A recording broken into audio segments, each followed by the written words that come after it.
नमस्कार, मेरा परिचय विनीत त्रिपाठी है और आप नवभारत टाइम्स देख रहे हैं। भारतीय अंतरिक्ष अनुसंधान संगठन यानी कि इसरो ने म्यांमार और पड़ोसी देशों शुक्रवार को आए 7.7 तीव्रता के भूकंप से हुए व्यापक नुकसान की उपग्रह तस्वीरें जारी की हैं। इसरो ने अपने सबसे बेहतरीन पृथ्वी इमेजिंग उपग्रह कार्टोसैट 3 का उपयोग करते हुए पृथ्वी से 500 किलोमीटर की ऊंचाई से तस्वीरें लेने में कामयाबी हासिल की है। कार्टोसैट 3 50 सेंटीमीटर से कम रिजोल्यूशन वाले इमेज लेने में मदद कर सकता है। तस्वीरों में दिखाया गया है कि कैसे इरावदी नदी पर बना एक विशाल पुल ढह गया। इसके साथ ही मंडाले विश्वविद्यालय को हुए नुकसान और आनंद पैगोडा के ढहने को भी इस तस्वीर में दर्शाया गया है। अंतरिक्ष एजेंसी के मुताबिक 2019 में लॉन्च किया गया कार्टोसैट 3 थर्ड जनरेशन का सबसे स्मार्ट एडवांस पृथ्वी इमेजिंग सैटेलाइट है। इसरो इस अत्याधुनिक बेहतरीन सैटेलाइट से शायद ही कभी तस्वीरें जारी करता है।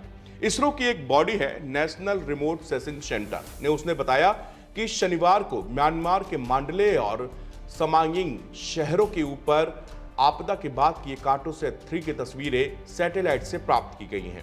इसके मुताबिक इसके अतिरिक्त 18 मार्च को प्राप्त कार्टोसैट 3 डेटा जो उसी क्षेत्र को कवर करता है उसको परिवर्तन करके विश्लेषण और क्षति के आकलन के लिए भेजा गया था। मांडले शहर में बुनियादी ढांचे को काफी नुकसान देखा गया है। मांडले शहर और अवा पुल के नुकसान, इसमें दोनों में नुकसान भारी मात्रा में हुआ है। शुक्रवार को म्यांमार में 7.7 तीव्रता का भूकंप आया। इसके बाद से 6.4 तीव्रता का एक और शक्तिशाली झटका आया। भूकंप का केंद्र सगाइंग मांडले सीमा के 10 किलोमीटर की गहराई पर स्थित था। म्यांमार के दूसरे सबसे बड़े शहर मांडले में भारी नुकसान हुआ है। भूकंप ने म्यांमार की राजधानी और अन्य क्षेत्रों को भी थर्रा दिया है। इसके परिणाम स्वरूप बुनियादी ढांचे, सड़कें और आवासीय इमारतें भी ढह गई। भूकंप के झटके न केवल म्यांमार में बल्कि पड़ोसी देशों जैसे कि चियांग माई और थाईलैंड के उत्तरी हिस्सों में भी महसूस किए गए। म्यांमार और बैंकॉक में जबरदस्त नुकसान पहुंचाने वाले भूकंप की जड़ सगाइन फॉल्ट है। इस फॉल्ट को इंटरनेट के मैप के जरिए आसानी से देखा जा सकता है। आईआईटी कानपुर के अर्थ साइंसेज विभाग के प्रोफेसर हैं जावेद मलिक। उनका कहना है कि सगाइन फॉल्ट बेहद खतरनाक है। सिलीगुड़ी में गंगा बंगाल फॉल्ट है।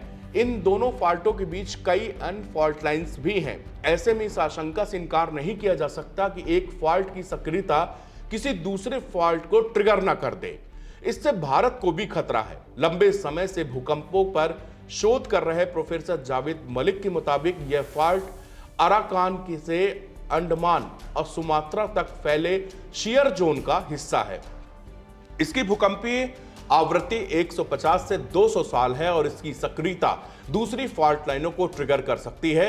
हमें बड़े भूकंपों की प्रतीक्षा नहीं करनी चाहिए। हिमालय में कई सक्रिय फॉल्ट लाइन्स हैं जो कि सभी लोगों ने फ्रंटल हिस्सों पर काम किया है। फॉल्ट लाइन ऊपर भी है।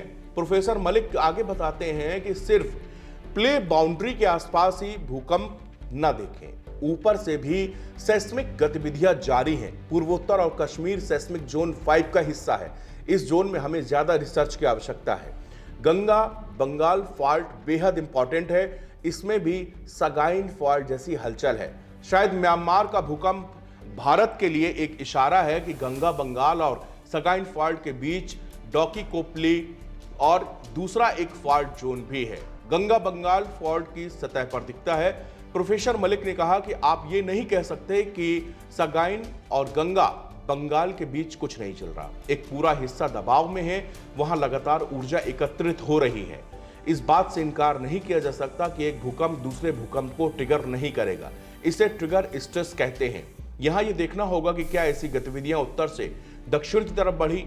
आईआईटी कानपुर के वैज्ञानिक ने बताया कि 2004 में सुमात्रा अंडमान में एक भूकंप आया था। एक क्षेत्र के दक्षिण में 2005 में भी भूकंप आया था।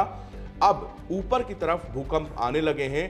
ट्रिगर होने की आशंका इसमें हमेशा बनी रहती है। म्यांमार के इस भूकंप की भयावहता का अंदाजा आप इसी से लगाया जा सकता है कि इसमें 334 परमाणु बमों के बराबर ऊर्जा रिलीज की है। विशेषज्ञों की चेतावनी है कि काफी समय तक इस क्षेत्र में हल्के झटके यदि आफ्टर शॉक आते रहेंगे। ऐसे में आने वाले महीनों में म्यांमार और उसके पड़ोसी देशों में भूकंप से जान माल के ज्यादा नुकसान का खतरा है। भूवैज्ञानिक हैं जेम्स फेनिक्स, उन्होंने CNN से बात करते हुए बताया कि म्यांमार में आए भूकंप में 334 परमाणु बमों जितनी ताकत थी, जिसने धरती को झूले की तरह हिला दिया। फिनिक्स ने बताया कि म्यांमार में चल रहे गृहयुद्ध और संचार व्यवस्था पूरी ठप हो जाने के कारण भूकंप के नुकसान का सही अंदाजा लगाना अभी मुश्किल है। उन्होंने कहा कि राहत और बचाव काम में भी म्यांमार में मुश्किल आ रही है। फिनिक्स का कहना है कि भूकंप के बाद आने वाले झटके अगले कई महीनों तक महसूस किए जा सकते हैं। ऐसा इसलिए होगा क्योंकि भारतीय टेक्टोनिक प्लेट म्यांमार के नीचे यूरेशियन प्लेट से टकरा रही हैं। टेक्टोनिक प्लेटें धरती की सतह के नीचे मौजूद बड़ी चट्टानें होती हैं। ये प्लेटें जब आपस में टकराती हैं तो भूकंप आते हैं। म्यांमार में भूकंप भारतीय और यूरेशियन प्लेटों के टकराने से आया है। यूनाइटेड स्टेट जियोलॉजिकल सर्वे ने कहा कि यह 1912 के बाद म्यांमार में आया सबसे शक्तिशाली भूकंप है। 7.7 की तीव्रता के भूकंप के 12 मिनट बाद 6.4 तीव्रता का एक और जोरदार झटका आया। इस भूकंप में 1700 से ज्यादा लोग अब तक मारे जा चुके हैं। स्थानीय अधिकारियों को डर है कि मरने वालों की संख्या इससे काफी अधिक हो सकती है, क्योंकि बचाव काम में काफी धीमा हो रहा है। शुक्रिया।